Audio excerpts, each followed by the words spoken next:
పదములు పడదామనుకుంటే మారుతి చరణాలొదలడు పదములు పడదామనుకుంటే మారుతి చరణాలొదలడు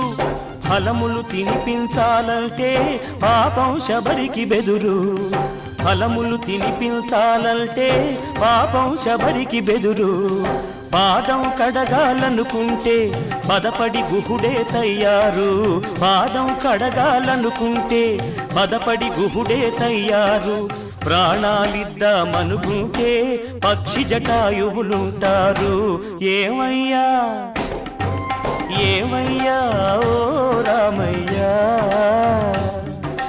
ఎల్లా సేవించాలయ్యా నిన్ను ఏమని కీర్తించాలయ్యా ఏమయ్యా ఓ రామయ్యా